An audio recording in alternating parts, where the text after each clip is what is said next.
The waiting room smelled like industrial cleaner and old coffee. Nora hated hospitals. Not in the dramatic, I had a trauma way.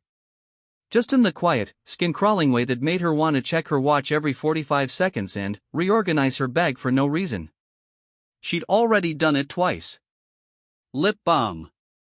Keys. The little notebook she carried everywhere.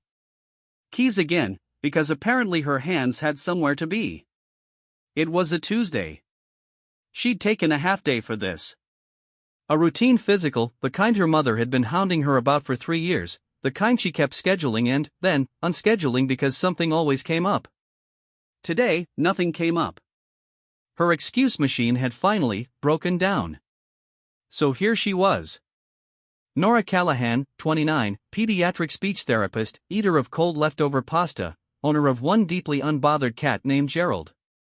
Sitting in a plastic chair the color of old teeth, waiting for a Dr. Meta she'd never met, watching a woman across the room try to quietly wrestle a juice box from a toddler who had very strong opinions about that juice box. The toddler won. Nora almost smiled. The doors at the far end of the room swung open. She didn't look up right away. There'd been a steady rhythm to those doors open, close, and she'd stopped registering it 20 minutes ago. But, then, there was a sound. Not a loud one. A low, controlled exhale, the kind that's doing a lot of work. She looked up. There were 3 of them. 2 in civilian clothes moving with the particular kind of stillness that made a room reorganize itself around them. And, the third, the one between them, moving with a careful, deliberate gait, like every step was a math problem he was solving in real time. Crutches. Left leg wrapped from ankle to mid-thigh. A dark gray t-shirt that had seen better days. Jaw set like a closed door. The whole room noticed. Not obviously. Not the way you notice a celebrity. The way you notice weather. Something in the air pressure shifted. Nora's brain tried to file him under a normal category and came up empty. Not handsome exactly. Handsome was for men on watch ads. This man looked like he'd been assembled out of things that endured. A jaw that had probably taken a punch or 6. Eyes the color of winter water, the kind of gray that's actually every color deciding not to commit. And a bruise running jaw to cheekbone that was fading from purple to the ugly yellow-green of a thing that was healing but hadn't forgiven you yet. He moved to the check-in desk. She watched him sign something with his left hand, right hand occupied with the crutch, and, the way he did it, no frustration, no performance of capability, just this is how we do this now, made something in her chest do a thing she didn't have a word for. She looked back down at her notebook. Stop it, she told herself. You're here for blood pressure numbers and a lecture about vitamin D. His name, she would later learn, was Commander Elias Vance. But, she didn't know that yet. Right now he was just the man across the waiting room who moved like someone had handed him a map of a country he'd already memorized and he was just going through the motions of consulting it. She did not stare. She stared at the wall beside him, which was a significant moral improvement. The toddler with the juice box had progressed to a full tactical campaign involving Cheerios and a waiting room magazine. His mother looked like a woman who'd stopped negotiating with small persons and was just running out the clock. Nora understood that. She worked with kids. She spent her days coaxing language out of 3-year-olds who had decided that words were optional, thank you very much. She knew the particular exhaustion of caring about something that wasn't ready to meet you halfway. Her phone buzzed. Mom, did you go? Are you there? Nora. She typed back, yes, Mom. I'm sitting in the waiting room as we speak. Mom, did you tell them about your dizzy spells? Nora, they're not dizzy spells, they're just, she stopped. She didn't have a better word for them than dizzy spells, actually. They'd started about 6 months ago. Small things. Standing up too fast and the room swimming for 3 or 4 seconds. Once, at her kitchen sink, she'd had to grip the counter and wait for something to pass that felt like the world deciding to blink. Nothing dramatic. Nothing that had knocked her off her feet. But they'd gotten slightly less small recently. Hence the doctor. Hence the mother. Nora, I'll tell them. She put her phone away. Across the room, one of the men with the commander, a younger guy, maybe mid-20s, with the look of someone who took notes in military briefings and, also in normal conversations, was murmuring something low. The commander shook his head once. Whatever the argument was, it had been short. She noticed his hands. Not in a weird way. In a professional way, she told herself. She looked at hands for work, for fine motor control, for tension, for what people did with their bodies when their words were doing something else. His right hand was resting on the crutch grip with a forced looseness that was not loose at all. The knuckles were making small decisions every few seconds. Grip. Release. Grip. Pain. Managed. Or something being held back. She wasn't sure which. Callahan? She stood up too fast. The room tilted. She had just enough time to grab the back of her chair, breathe through it, count 3 seconds, wait for the floor to settle back into its assigned position. 4 seconds. 5. There. The nurse at the doorway was watching her with professional concern. You okay? Fine, Nora said. Stood up too fast. She crossed the room. She did not look at the man with the crutches. She did not look at him. She looked at him for exactly 1 second at the door. He was already looking somewhere else. Dr. Mehta was sharp and efficient and had the kind of calm that came from having heard every possible answer to every possible question and had long ago stopped being surprised by any of them.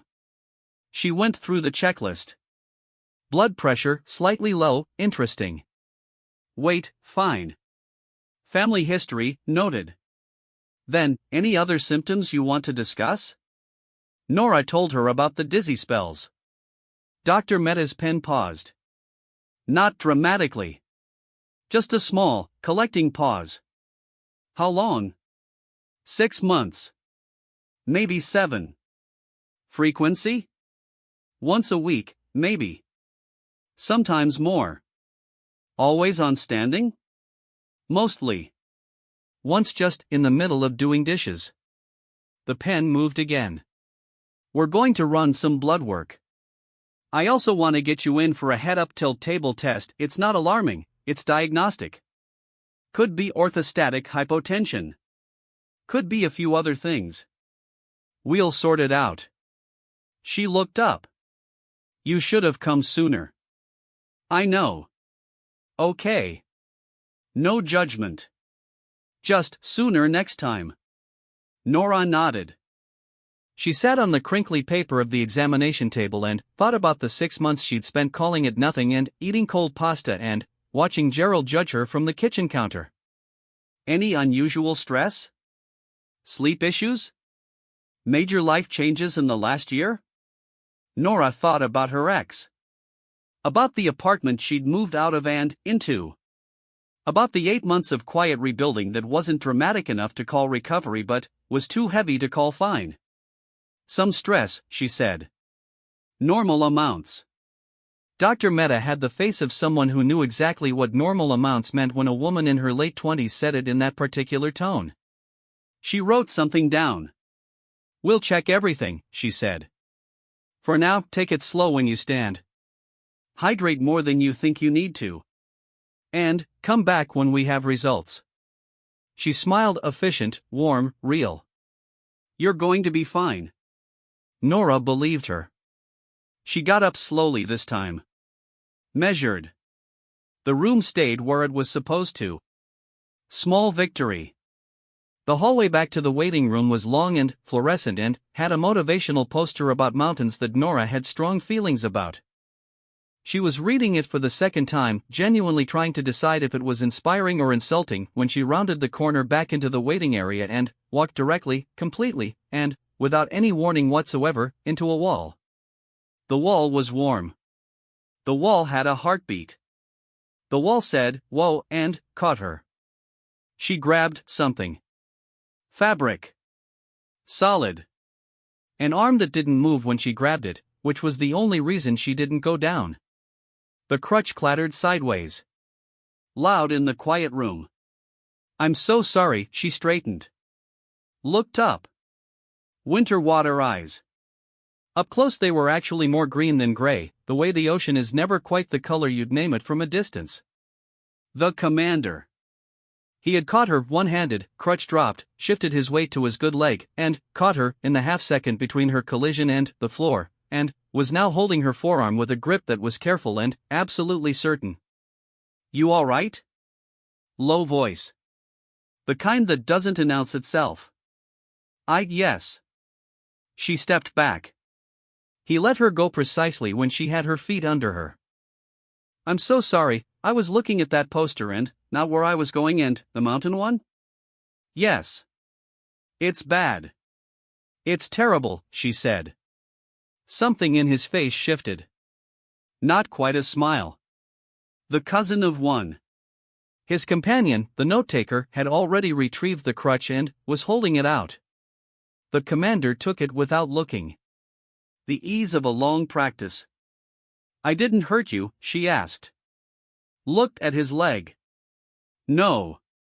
She did not look at his leg for more than half a second because she was a professional adult human person.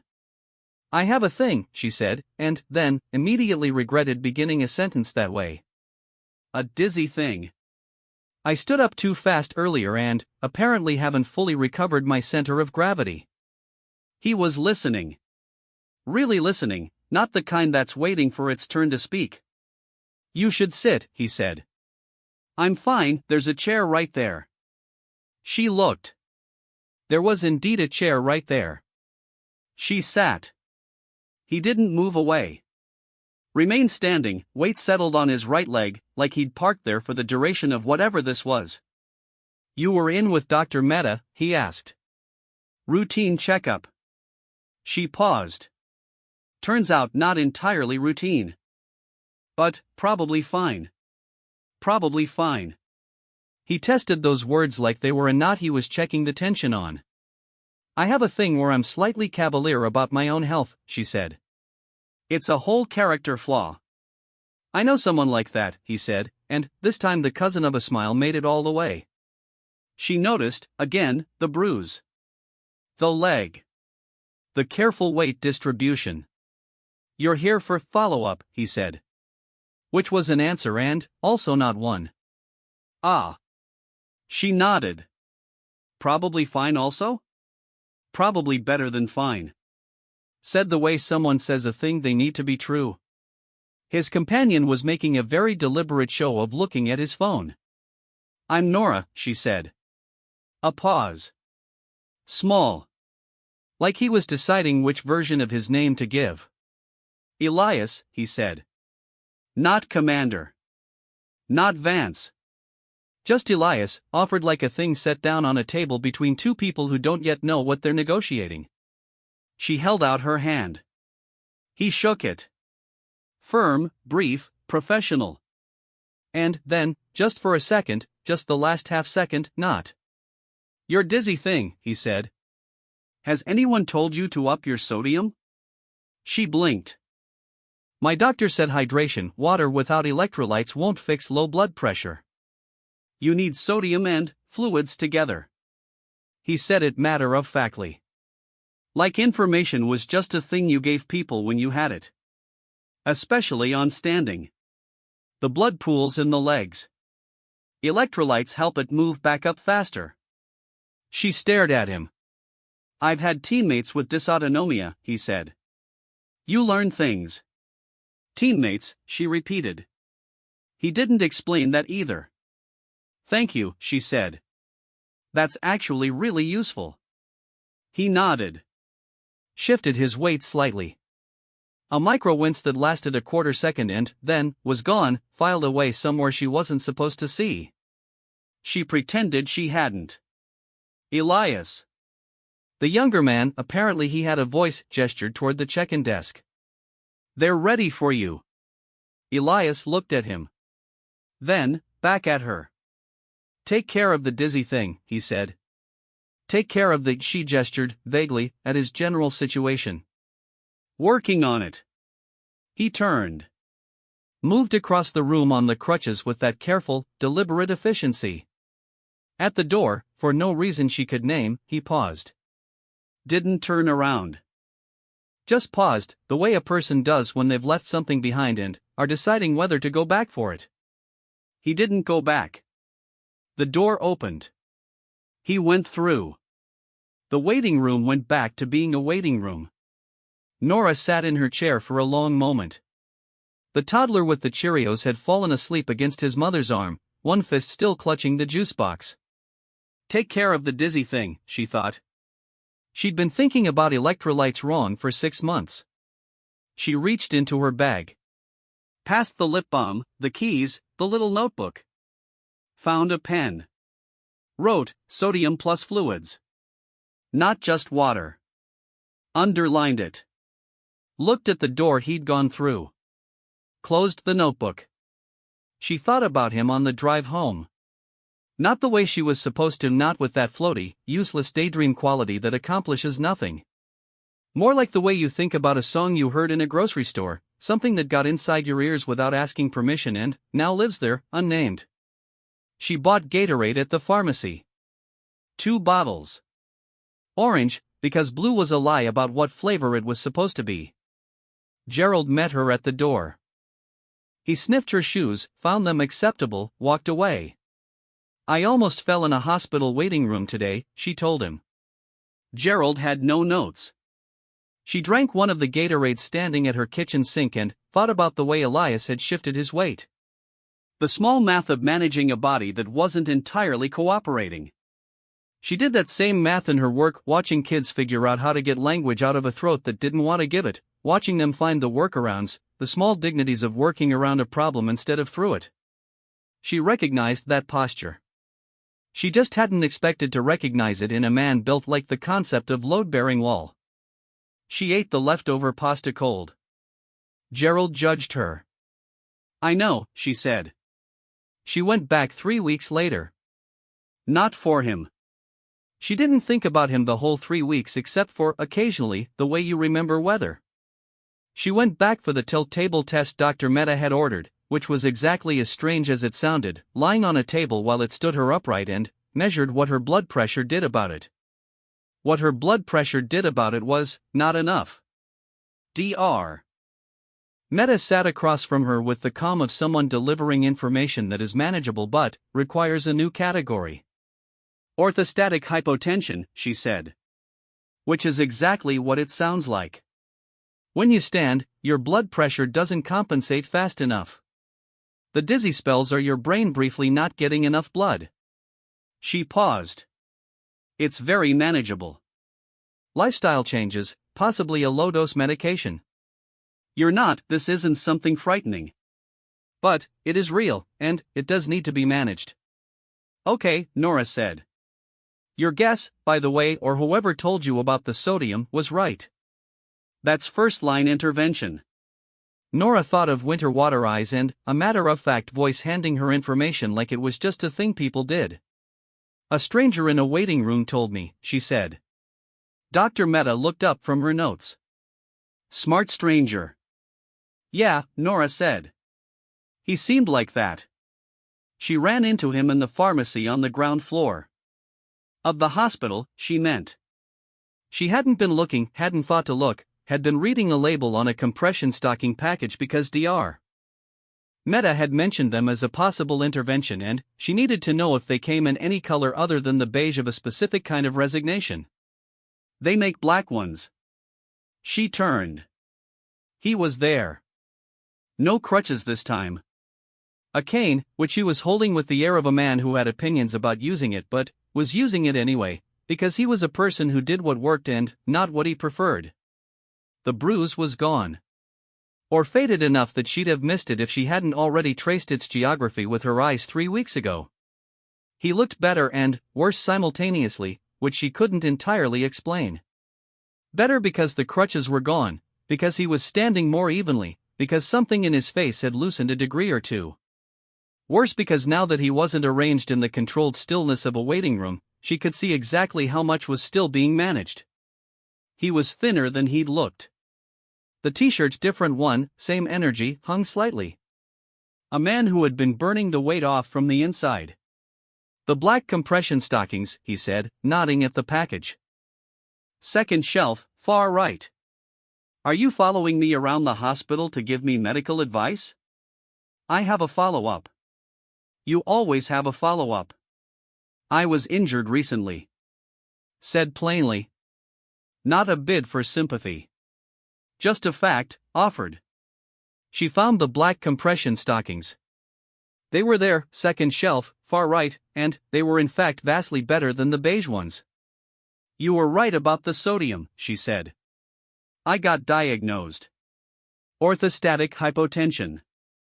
He nodded. Manageable. Very manageable, she agreed. First stranger who's ever actually improved my health outcomes. Low bar. Very low bar. She looked at him. You're walking without the crutches. 2 days ago. That's fast. He said nothing. But something in the way he said nothing suggested that fast was relative, and that the speed had cost something. She did not ask. She had learned, in her work with children, that the most important skill was knowing when the silence was doing more than words could. How's the actual dizzy thing? He asked. We're addressing it. She held up the stockings. Compression. Sodium. Fluids. Also, there's a medication option, but I'm trying the lifestyle changes first. Good approach. Also, she said, I moved my Gatorade to a different cabinet so I actually remember to drink it. That cousin of a smile again. Less distant this time. You're a very practical person, he said. I work with 3-year-olds. Practicality is survival. What do you do? Speech therapy. Pediatric. She watched his face. Kids who can't get language out the way they need to. We find other routes. Something moved behind his eyes. She couldn't read it. That sounds like important work, he said. Not the polite version. The version that meant it. It's the best job in the world and also genuinely exhausting, she said. What do you do? When you're not, she gestured at the hospital. He looked at her steadily for a moment. I'm in the Navy, he said. She waited. Special operations. She nodded slowly. Not asking for more. He'd told her what he'd told her. Is that why the colleagues with dysautonomia thing came up naturally in conversation? We know a lot of field medicine, he said. Necessity. That's one word for it. He shifted his weight. Just slightly. She tracked it the way she tracked the small adjustments kids made when they were getting close to the edge of their capacity. You should sit, she said. He looked at her. There's a bench about 10 feet that way, she said. I'm not saying it's urgent. I'm saying you've been standing on that leg for longer than it wants to be stood on, and I can see it in the way you're redistributing. A pause. You're very observant, he said. I do it for work, she said. I can't turn it off. He considered this. He walked to the bench. Saturday. Not with defeat, with the same efficiency he did everything, just filing a problem under solved for now. She sat next to him. She wasn't sure why. She had the stockings. She could have left. She didn't leave. How much longer? She asked. The recovery? Yes. Officially, another 6 weeks before cleared for full duty. He paused. Unofficially, longer. Because? Another pause. The longer kind. The kind that was deciding something. The physical part heals faster than the other part, he said. He said it the way someone says something true that they don't usually say out loud. She sat with that. Didn't rush to fill it, didn't reach for the therapeutic response she had in her professional kit for exactly this kind of statement. Just let it be what it was. Yeah, she said. That's usually how it goes. He looked at her sideways. Something slightly different in his face, a recalibration. Elias Vance, he said. In case you forgot. I didn't, she said. Then, Nora Callahan. I know, he said. She turned to look at him. I asked at the desk, he said. Matter of fact. Like it was something people said. You asked at the desk? I wanted to know if you came back. She held this information for a moment. He was looking at the pharmacy shelf across from them, reading ingredients or pretending to, she couldn't tell which. Did they just tell you my name?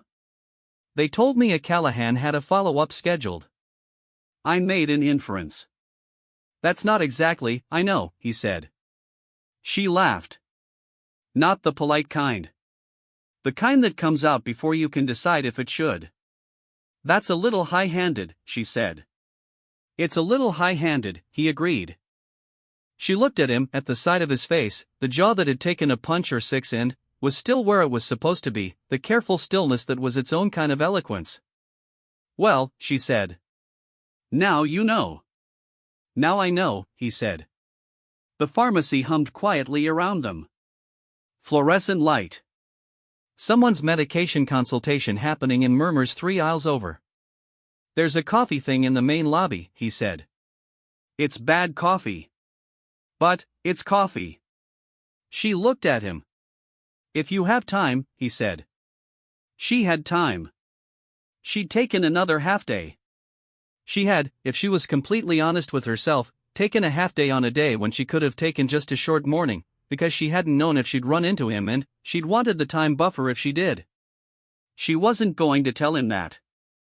Bad coffee sounds perfect, she said. They sat in the main lobby for an hour and 40 minutes. She tracked it later, surprised.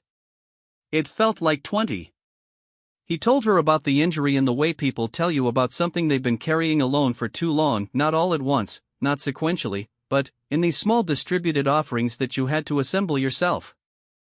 A training exercise that went wrong. 3 of his team. His leg, which was the least of it. Something about the way he described the other part, the part that wasn't his leg, that made her understand, with a clarity that sat in her sternum, that the 6 weeks and the longer and the gap between official and unofficial were all about something he couldn't write down in a recovery timeline. She didn't push. She assembled. She told him about the kids. About Mateo, who was 6 and had apraxia and had recently, after 8 months of work, said his mother's name out loud for the first time. She told him about the way that moment sat in her body, how she'd had to go to the hallway after and just breathe against the wall for a minute because it was that full, that specific kind of full that you don't have a container for. He listened the way he did everything, with complete attention and no performance of it. You love it, he said. I love it, she said. Some people say that about their work and mean it generally, he said. You mean it specifically. You could tell me about 20 kids right now. I could tell you about 40, she said.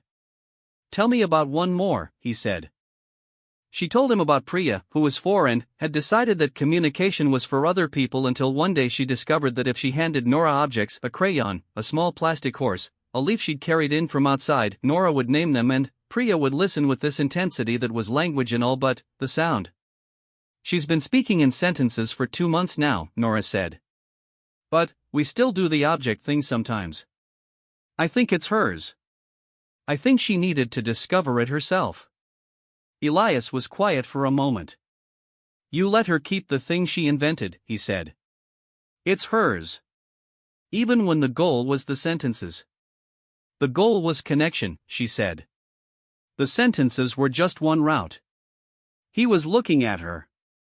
She took a sip of the bad coffee, which was truly terrible, and thought about how the fluorescent light in hospital lobbies was specifically designed to make everything look slightly worse than it was. He looked fine anyway. Better than fine. Gorgeous, actually, in the way of things that had been through something and had the proof of it right there in the set of the jaw and the careful weight distribution and the coffee cup held in a right hand that probably ached more than he was letting on. Gorgeous in the way that made her want to do something stupid. She did not do something stupid. She gathered her bag and her compression stockings and her empty bad coffee cup. I have to get back, she said. Afternoon session. He stood when she stood. Not performatively. Just stood, because she was standing. Your leg, she said. It's fine. Elias. He looked at her. Something flickered, something she wasn't supposed to catch and did. It's fine enough, he said. She held out her hand. He shook it. And, this time the last half second lasted longer than before. She left. She was in the parking garage, fumbling for her keys, when her phone buzzed. Unknown number. In case the dizzy thing gets worse before it gets better. EV. She stood in the parking garage for a full 30 seconds. Then, she saved the number. Then, she sent, "How did you get this number?" 3 dots. Pause. Asked at the desk. She laughed so hard she had to brace against her car. They texted the way people do when they don't know what they're doing yet. Which is to say, carefully at first. Then, less carefully. Then, at odd hours for no particular reason with no particular agenda. Is it normal to become emotionally invested in a child's vocabulary growth to the point where you tear up when they say umbrella correctly? Him, yes. That was fast. Him, I've been told I'm either very decisive or very reckless depending on context. Which is it? Him, context dependent. She sent him a photo of Gerald once. Gerald was doing the thing he did where he sat in the kitchen doorway and stared into the middle distance like a philosopher contemplating the nature of disappointment. Him, what's he thinking about? The unfairness of scheduled feeding times. He's very principled about it. Him, he looks like a therapist who's given up on the client. He is a therapist who's given up on the client. I'm the client. There were days he didn't text. She noticed the shape of those days, not with anxiety, not with the particular calculus of old relationship Nora who had learned to read silence as a verdict. She noticed them the way you notice weather. He was somewhere else on those days. Inside something. She understood that without knowing the specifics. On the 4th day of one of those silences, he sent, "Physical therapy today." 3 hours. She sent back, "How's the not physical part?" A long pause. Being addressed. "Good," she said. Not "Are you okay?" Not "Tell me about it," not any of the therapeutic closures that would have slid off him like water off the exact material that water slides off of. Just, "Good." Like a door left open. Not pushed through. "You're easy to talk to," he said. Or not talk to. "I learned from 4-year-olds, she said. What did 4-year-olds teach you about not talking? That sometimes you just need someone to sit in the room. You don't need them to fix it. You need them to not leave. 3 dots. Gone. 3 dots again. "Yeah," he said. He called her for the first time on a Wednesday night. She was doing dishes. Gerald was on the counter, which he was not supposed to be on, monitoring her technique with undisguised skepticism. "Hey," Elias said, when she answered. "Hey." She wedged the phone between her ear and shoulder. "Everything okay?"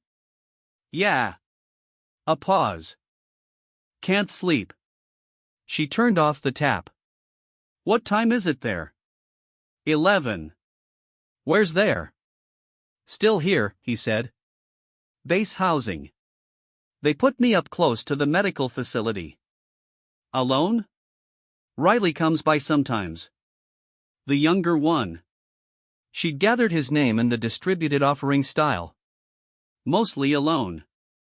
She dried her hands. Sat on the counter. Gerald moved to investigate the dry dish rack. "Tell me about it," she said. "Or don't. Either's fine." A long pause. The kind that was building up to something. "I keep waking up at 0300, he said. "Which I've done for years, it's just how the sleep schedule runs. But, now I wake up and, the thing I'm usually already doing in my head, the planning, the problem solving, it doesn't start. I'm just awake with the," he stopped. "With the," she said. "The part that doesn't have a task," he said. She understood this in her bones. The mind that runs on purpose, suddenly, without the engine running. "What do you do at 0300, she asked. "Read." Run, used to. Now, the leg. Walk. Sometimes just stand outside. And, look at what? Nothing. Stars. A beat. That sounds ridiculous. It doesn't, she said. Stars are very old. They're good at making 0300 feel like a normal size instead of an enormous one. A pause. Yeah, he said. That's exactly it. They talked for 2 hours. She learned he was from Boise. He joined at 19 with the particular momentum of a person who needs a container bigger than the one they're in. He had a sister in Portland who called twice a week and knew not to ask about work. He'd been deployed 14 times.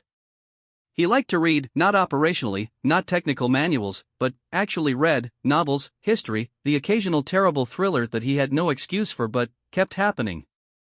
What's the last one you liked? She asked. Lonesome Dove, he said. That's not a thriller. No, he said. That one's something else. She knew exactly what something else meant when someone said it about a book. The books that got inside. The ones that rearranged a room in you and left the furniture in the new position. I cried at a children's picture book last Tuesday, she offered. Which one? The Invisible String. She paused. It's about how people who love each other are always connected even when they're not together. I use it in therapy sometimes. Another pause. It got me in the soft underbelly this time. Why that time specifically? She thought about it. About the soft underbelly thing.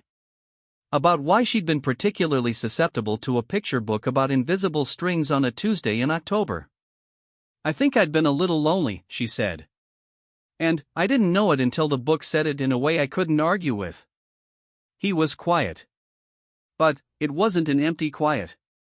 Nora, he said. Yeah. I know you said you had some stress. The normal amounts kind. She looked at Gerald, who was now sitting in a loaf in the dry dish rack, which was exactly the wrong place for him and also apparently exactly where he intended to be. There was a relationship, she said. It ended badly in the sense that it ended after 3 years with someone I'd believed in, and then I had to rebuild my whole everything. The geography of my days. The person I talked to at the end of them. A pause. It's been 8 months. I'm mostly okay. I'm actually okay. It's just the loneliness is less like pain now and more like a sound in the background I've gotten used to. She hadn't said that to anyone.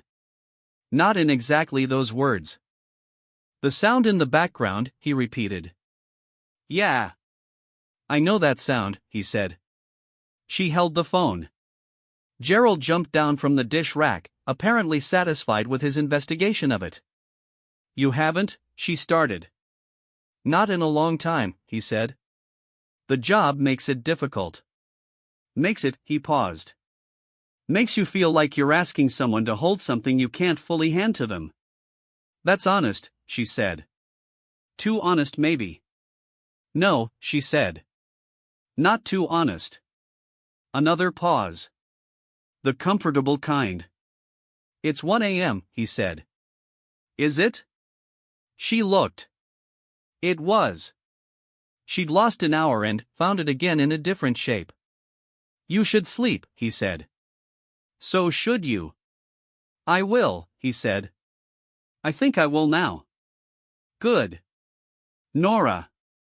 Yeah. Thank you for picking up.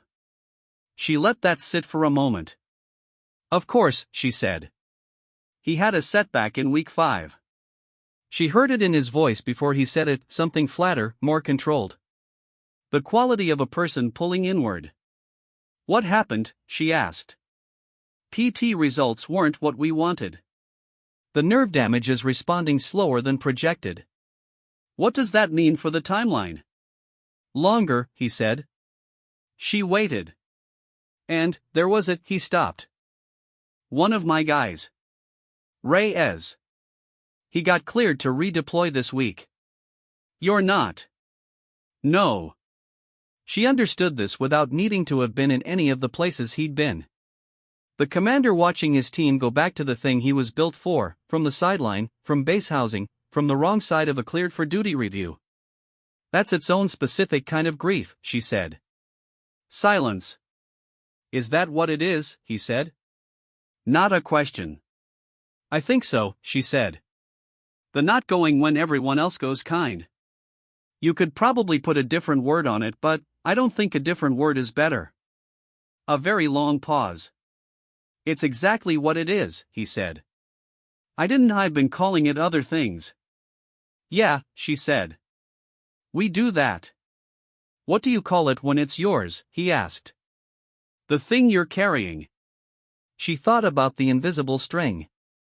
About the way loneliness had graduated into something else in the last month. About the 0300 in a different time zone calls and the texts from bad coffee shops and the way she'd started leaving her phone on the counter while she worked instead of in her bag.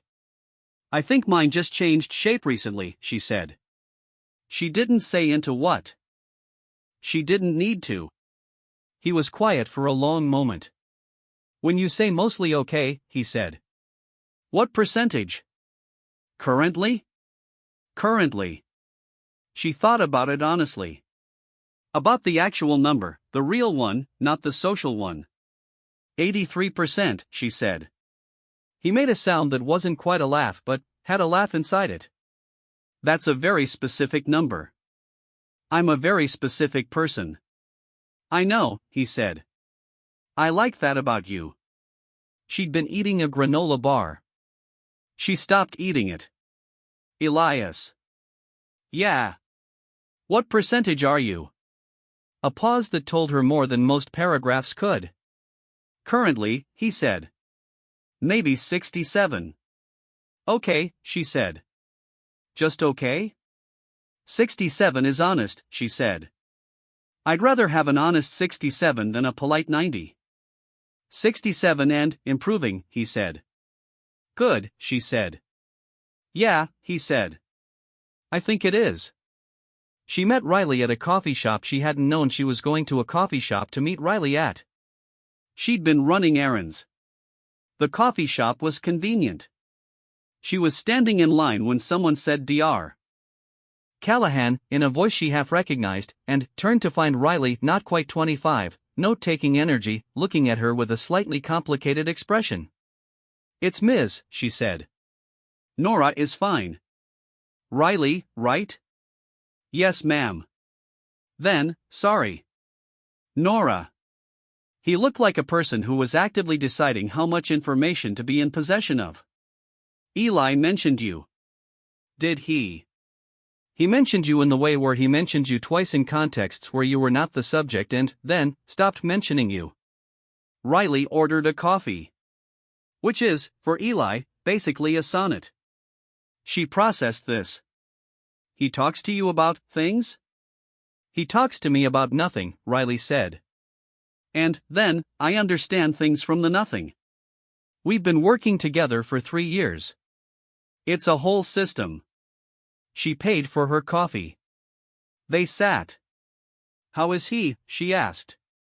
The real question, not the check-in version. Riley wrapped both hands around his cup. Took a breath. He's better than he was, he said. When it first happened, I wasn't sure. He paused. We lost 2 guys, ma'am. A beat. Nora. We lost 2 guys in the operation, and Eli blames. He doesn't say he blames himself, but he carries it in a way that's I've never seen him carry something that heavy before. She held her coffee.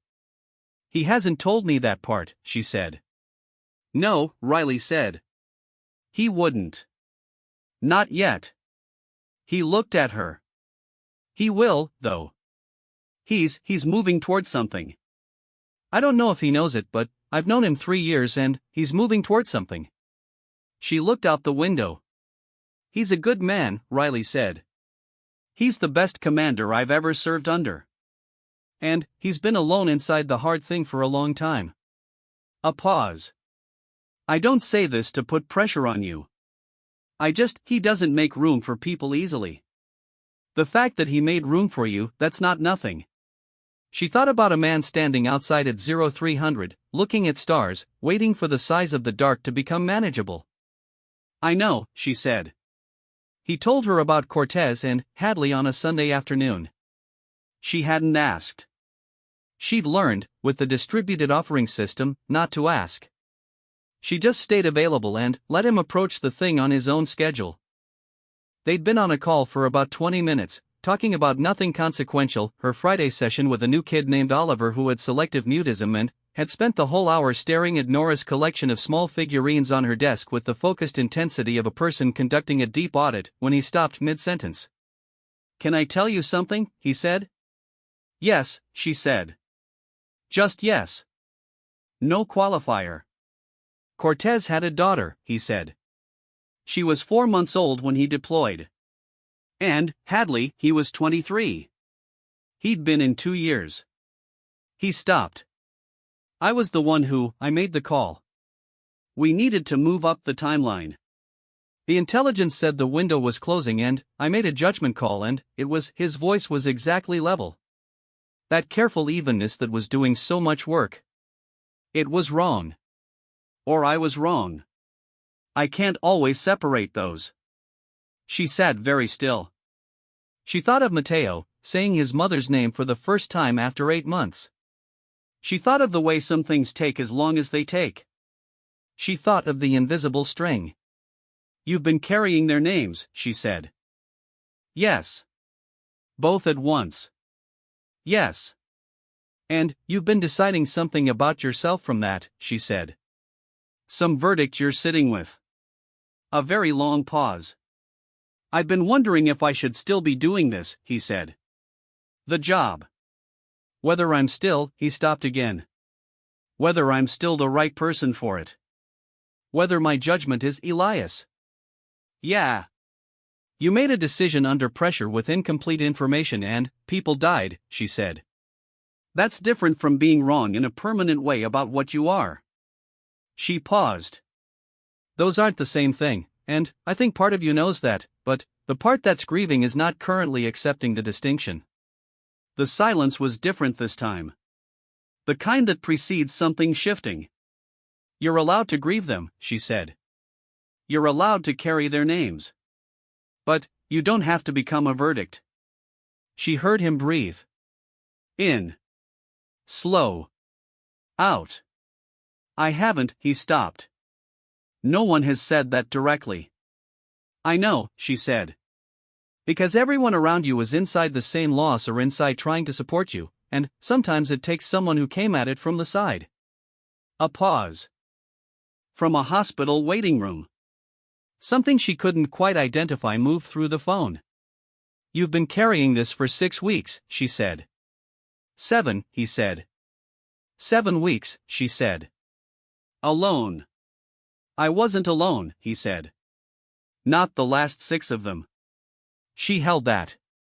She held it the way you hold something that is suddenly, and clearly very important, something you want to make sure you don't misunderstand. Nora, he said. Yeah. I need to see you. Not I'd like to. Not maybe we could. Just, I need to see you. The directness of a person who does not have the energy left for the softer version. When do you have a clear day, she said. Saturday. Okay, she said. Saturday. I'll come to you, he said. There's a train. It's a few hours. You don't have to, I want to, he said. I need to be somewhere that isn't this particular, he gestured, audibly, at the room around him. Somewhere that doesn't know about all of it. She understood that too.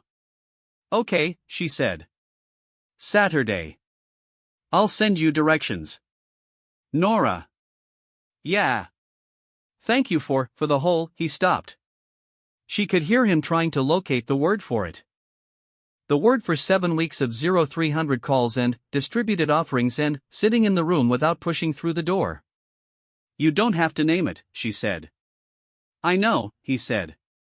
I want to. She waited. For being someone I could be 67% with, he said. And, have it be enough? She looked at Gerald, who was asleep in a sunbeam with the absolute conviction of a creature who had found the correct place in the world and intended to stay in it. It was always enough, she said. He arrived at her door on a Saturday in November at 11 in the morning. No cane. She noticed immediately he'd graduated from it 2 weeks ago, and she'd heard the relief in his voice when he told her, the particular satisfaction of a milestone that didn't need celebration, that was just quietly done.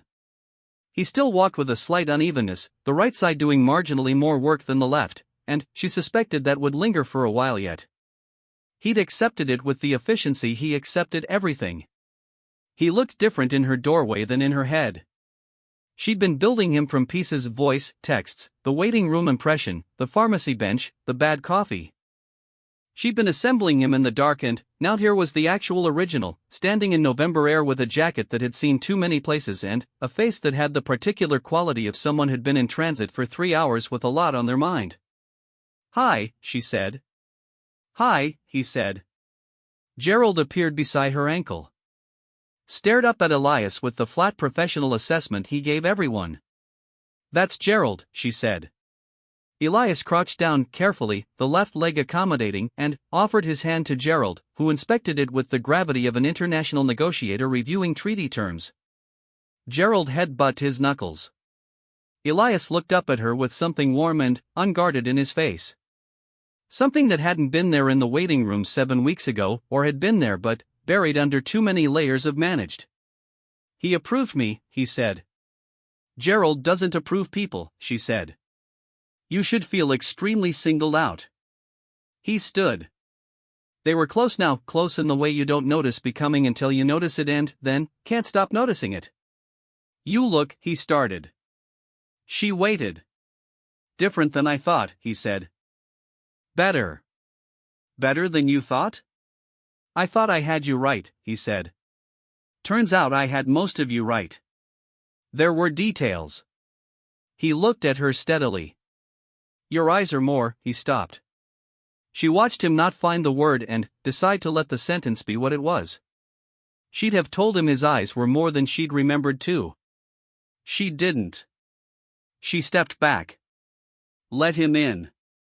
They walked to the park 3 blocks away because November was being unexpectedly gentle about it, the cold holding off, the light doing the thing it does in late autumn when everything is gold and sideways and slightly sad in a way that isn't sad at all. He was telling her about the clearance review. They'd scheduled it for mid-December, whether he could return to full duty, whether his leg and everything else was where it needed to be. "What do you want?" she asked. "Not what the timeline says. What do you want?" He was quiet for a few steps. "I want to go back," he said. "But I want to go back as the person who knows what I know now. Which is different from who I was going in." "What do you know now?" He looked out across the park. 2 kids chasing something, pigeons, probably, or some shared fiction of pigeons. "That it stays with you," he said. "The people you lose." I knew that intellectually. I didn't know it here. He touched his chest briefly, unselfconsciously. "And I know that the answer isn't to stop. The answer is to carry it correctly. And you're learning to do that," she said. "Learning," he said. Present tense. She nodded. "Do you know what helped?" he said. "Tell me." "Being allowed to be 67%, he said. "With someone who wasn't going to fix it or run from it. Just stay in the room." She looked at him. "Priya's thing," she said. "The objects." He turned to her, questioning. "You had your own version," she said. "The thing you needed to discover yourself. The route that was yours. I couldn't give it to you. I could just be the person in the room while you found it." He stopped walking. She stopped too, because he had. The light was doing its sideways November thing across his face. The bruise was a memory. The cane was a memory. He stood evenly now, mostly, and looked at her with an expression that was too full to be a single thing. "Nora," he said. "Yeah. I want to say something and I want to say it right and I'm not." He stopped. "I'm better at action than words. You've been pretty good at words, she said. I mean this particular kind, he said. She waited. I came here because I needed to see you, he said. And I think that's going to keep being true. For a long time. He looked at her steadily. Do you want that? The park moved around them. Kids and pigeons and the November light. She thought about the waiting room. The crinkly paper of the exam table. The pharmacy fluorescents. The bench. The bad coffee and the 2 hours that felt like 20 minutes. The 0300 calls and the percentage conversations and the distributed offerings that she'd been assembling into something she hadn't named yet. She had a name for it now. I want that, she said. He exhaled. The careful, controlled exhale that does a lot of work. But different from the one in the waiting room. The one in the waiting room had been holding. This one was releasing. He reached out. Took her hand, not the firm brief professional version. Just held it. Like a fact. She let her fingers close around his. My blood pressure's going to spike, she said. He looked at her. Good spike, she clarified. The adrenaline kind. That's different from the, I know the difference, he said. His thumb moved across her knuckles. Once. Slowly. Nora. Yeah. I'm at 79%, he said. As of right now. She laughed. The real kind, the sudden kind. That's the best news I've heard all week, she said. Improving, he said. Improving, she agreed. They walked for 2 more hours. He told her things and she told him things and Gerald met him at the door when they came back, which Gerald did not do for people, and Nora made the bad coffee because that was what they apparently did now, bad coffee in hospital lobbies and bad coffee in her kitchen and the specific ongoing bad coffee of choosing a person who makes the bad coffee good by being the one you're drinking it with. He stayed until 6. At the door, in November air going dark now and colder, he looked at her the way he had on the bench in the pharmacy, like something being decided. Then, he did the thing he'd been deciding. He cupped the side of her face in one hand. Gently. With the particular care of someone who doesn't touch things carelessly. She leaned into it, just slightly. Just the small calibration of a person acknowledging gravity. He kissed her forehead. Brief. Certain. Then, stepped back. Train at 6:30, he said. I know, she said. Next weekend, he said. If that's next weekend, she said. He nodded. Turned. Walked down her front path with the slight asymmetry that was a story she now knew most of. At the gate, he paused. 81, he said. Without turning around. She pressed her hand against the door frame. 85, she said. He looked back at her. And, this time it was the whole smile, not the cousin. The original. Then, he was gone down the street. She stood in the doorway for a while. Gerald sat on her feet, which was his version of solidarity. The invisible string. She'd been skeptical of it, even when she taught it to kids. The picture book certainty that connection persisted through distance, through silence, through the spaces where people couldn't reach each other. She'd told it to 20 kids and wondered, quietly, if she believed it. She believed it now. Not in the picture book way. In the specific and slightly irrational way of someone who had found, in a hospital waiting room that smelled like industrial cleaner and old coffee, a man who caught her before she could fall and, then, kept catching her, and, let her do the same, and, was getting better at being caught. She picked up her phone. Texted, "You left your jacket. Dots. Keep it." She looked at the jacket on the hook by her door. Dark gray. Had seen better days. Smelled faintly of him, something she refused to identify more specifically. Okay, she sent. She put her phone down. She went to the kitchen. Fed Gerald, who accepted the food with the dignity of one who expected nothing less. Drank a glass of water with electrolytes, because she had made that a habit now, because someone in a waiting room had handed her the information without making it a thing. That was what it was, she thought. Not the grand version. Not the sweep her off her feet version, which she'd had once and which had turned out to be motion sickness in a different outfit. This was the other version. The one where someone handed you a fact you needed. Where you sat on a bench and drank bad coffee. Where someone called you at 0300 not because they needed to be rescued but because being in the room together, even a phone-sized room, made the dark a manageable size.